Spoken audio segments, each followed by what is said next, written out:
벚꽃이 언제 피지라는 얘기를 들으면 이제 봄이구나 느낍니다. 단풍놀이를 갈까라고 하면 이제 가을이구나 생각하게 되는 거죠. 거리에서 캐롤 듣게 되면 이제 겨울이구나 알게 됩니다. 지금 설교를 듣고 계신 분들 중에서 제가 드렸던 이 말씀에 반대하는 분은 아마 안 계실 거라 생각합니다. 왜냐하면 우리가 늘 경험하는 자연스러운 일이기 때문입니다. 마찬가지로 예수님 당시에 무화과 나무는 주변에서 흔하게 볼 수 있었고, 또 그 무화과 나무를 보면서 계절의 변화를 예상할 수 있었습니다. 무화과 나무는 겨울에 잎이 지고 또 늦은 봄에 잎이 돋아납니다. 이제 싹이 났다는 것은 곧 여름이 온다는 뜻이죠. 이렇듯 예수님께서 오늘 본문 앞에서 말씀하신 것처럼 예루살렘이 멸망하기 전과 또 예수님의 재림 전에 반드시 일어날 일이 있다라고 말씀하셨습니다. 그 일들이 나타나면, 그 일들을 보게 되면 지금 예루살렘이 곧 멸망하는구나, 이제 예수님께서 다시 오시는구나 알 수 있다라는 거죠. 어제의 말씀이 예루살렘의 멸망과 재림 전에 일어나는 일들이 무엇인지를 말했다면, 오늘은 그 일이 반드시 이루어진다는 사실을 강조합니다. 주 70년, 지금으로부터 약 2000년 전에 예루살렘은 실제로 파괴되었습니다. 성벽은 돌 위에 돌도 남지 않았습니다. 예수님께서 말씀하셨던 일이 완벽하게 이루어진 거죠. 이제 또 하나 남은 일이 있습니다. 바로 예수님의 재림입니다. 그런데 대부분의 사람들은 이 마지막 때가 절대로 오지 않을 거라 생각하며 살아갑니다. 그래서 경건가는 먼 생활을 하는 것이죠. 그렇다면 사람들은 왜 종말에 관심이 없는 것일까요? 왜 이 땅 현실이 전부인 양 살아가는 것일까요? 두 가지 이유 때문입니다. 하나는 예수님의 말씀을 믿지 않기 때문이죠. 33절을 보세요. 천지는 없어지겠으나 내 말은 없어지지 아니하리라. 하늘과 땅은 없어진다 할지라도 주님의 말씀은 절대로 변하지 않고 그대로 다 이루어집니다. 구약 시대 때부터 예언된 말씀이 다 성취되었습니다. 이제 마지막 하나 말씀이 남아있죠. 예수님의 재림, 바로 세상의 종말입니다. 우리의 믿음은 말씀으로부터 시작되었습니다. 말씀이 우리를 주님께로 인도하였습니다. 이 말씀은 죽은 것이 아닙니다. 살아있어서 오늘날에도 여전히 우리의 믿음을 일으키고 우리의 영혼을 살립니다. 예수님을 믿는 사람과 예수님을 믿지 않는 사람의 차이는 이 말씀을 어떻게 대하는가를 보면 알 수 있습니다. 성경을 교양, 종교, 서적 정도로 생각하는 사람은 인생에 어떤 조금의 유익이 되는 책으로 취급합니다. 하지만 우리 예수님을 믿는 사람은 이 말씀을 진리로 여기죠. 우리 삶의 기준으로 삼습니다.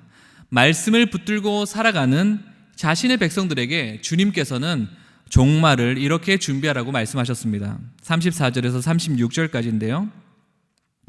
너희는 스스로 조심하라. 그렇지 않으면 방탕함과 술 취함과 생활의 염려로 마음이 둔하여지고 뜻밖의 그날이 덕과 같이 너희에게 임하리라. 이날은 온 지구상에 거하는 모든 사람에게 임하리라. 이러므로 너희는 장차 올 이 모든 일을 능히 피하고 인자 앞에 서도록 항상 기도하며 깨어 있으라 하시니라. 아멘. 종말이 없다는 생각, 현실이 전부인 양 쾌락을 추구하며 살도록 만드는 이 세상의 풍조 속에서 깨어 있으라고 말씀하셨습니다. 그리고 항상 주님을 바라보며 기도하라고 하십니다. 세상의 흐름에 넘어지지 않기 위해서는 기도해야 하고요, 주님을 바라보아야 합니다. 그렇게 되면 우리는 종말을 믿음으로 잘 준비할 수 있고 주님 앞에 서게 될 것입니다. 사람들이 종말을 생각하지 않는 또 하나의 이유는 그날이 뜻밖의 임하기 때문입니다. 물론 종말 전에 일어나는 일들이 있습니다. 그런데 그때 나타나는 현상을 보고 돌이키기에는 너무 늦습니다. 봄이 오고 여름이 오고 가을, 겨울이 오는 이 계절의 변화는 갑작스러운 것 같지만 사실은 계속해서 진행되고 있었던 것이죠. 종말과 같이 덫이 임한다? 갑자기 임한다고 했지만 사실 이 세대는 종말을 향해서 천천히 꾸준히 계속해서 나아가고 있습니다. 어제보다 오늘이, 오늘보다 내일이 더 종말에 가까운 거죠. 그렇기 때문에 주님의 재림 전에 일어날 일은 반드시 어느 지점에서 나타납니다. 종말 때 덫에 걸린 짐승들이 절대로 빠져나올 수 없는 것처럼 믿지 않는 자들이 그때 가서 신앙을 가진다?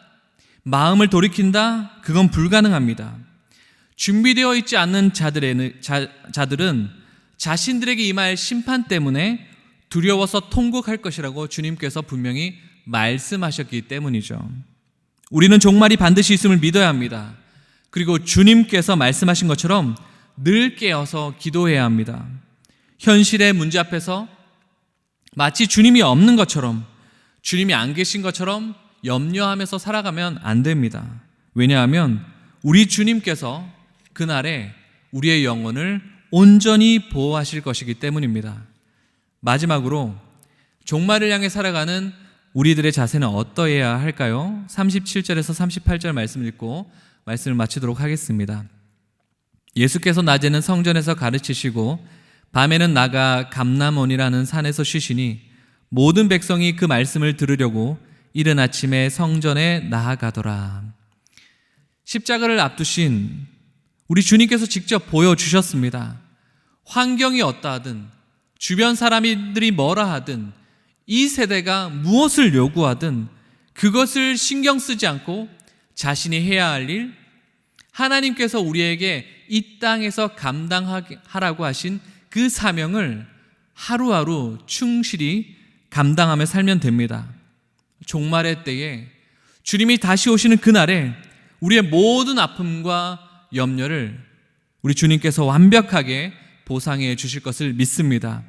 그날을 사모하시면서 하루하루 자신의 사명을 충실히 감당하며 사시는 우리 금광의 가족 다 되시기를 주님의 이름으로 축원합니다.